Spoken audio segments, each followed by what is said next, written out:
کہ لا یعنی فضول انسان کے اسلام کو غیر حسین کر دیتا ہے. من حسن اسلام المرء ترکہ ما لا یعنی، انسان کے اسلام کی حسن سے ہے کہ لا یعنی کو ترک کر دے، لغویات اور فضولیات کو ترک کر دے. حضرت تھانوی رحمۃ اللہ فرماتے ہیں ہر لغو کی سرحد حرام سے لگتی ہے، تو لغویات فضولیات ان سب چیزوں میں نہیں پڑنا ہے، بلکہ ولا ذکر اللہ اکبر، اللہ کی یاد ہر چیز سے بڑھ کر ہے. ورضوان من اللہ اکبر، اور اللہ کا تھوڑا سا راضی ہو جانا ہر چیز سے بڑھ کر. تو ان کاموں میں لگنا ہے. جب تغون فضلا من اللہ ورضوانا، جو کام صحابہ کا تھا کہ وہ اللہ کے فضل اور رضا کو سونگتے پھرتے تھے، ڈھونڈتے پھرتے تھے، یہی ہم بھی کریں. اٹھیں مقصد ان کو راضی کرنا ہو، سوئیں مقصود ان کو راضی کرنا ہو، چلیں مقصد ان کو راضی کرنا ہو، بیٹھیں مقصد ان کو راضی کرنا ہو، بولیں مقصد ان کو راضی کرنا ہو، خاموش ہوں مقصود ان کی رضا ہو.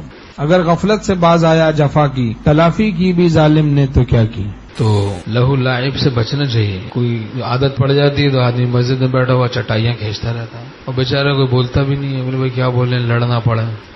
کوئی بال کھینچتا رہتا ہے، کوئی داڑھی کھینچتا رہتا ہے. چھوٹی کی چھوٹی داڑھی ہے، ارے بھائی بڑی نہیں ہو رہی، بالغ ہی نہیں ہو رہی، کیا بات ہو گئی. عادت پڑ گئی ہے بال کھینچنے کی. نماز میں بھی کھینچتے رہتے ہیں، جائز ہی نہیں، کتنا بڑا گناہ ہے. داڑھی توڑتے رہتے ہیں اور داڑھی بڑی نہیں ہوتی. داڑھی کو توڑنے کی بیماری، کھیلتے رہتے ہیں ہاتھ سے. حضرت پھول پوری رحمۃ اللہ نے نماز پڑھی ایک جگہ، امام صاحب پوری نماز میں داڑھی سے کھیلتے رہے. حضرت پھول پوری تھے.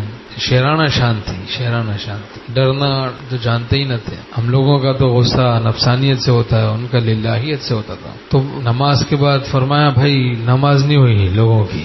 امام صاحب پوری نماز میں داڑھی سے کھیلتے رہے. اب امام صاحب کیا بولتے.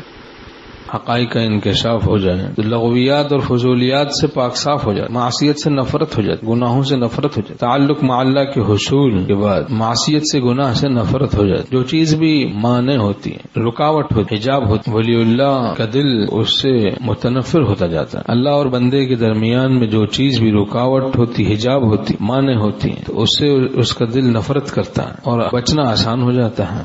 حصول تعلق مع اللہ کے بعد غیر ضروری چیزیں آدمی سے دور ہوتی جاتی ہیں. وہ غیر ضروری لغویات میں اور غیر ضروری چیزوں میں اس کو پڑھنا گوارا نہیں ہوتا.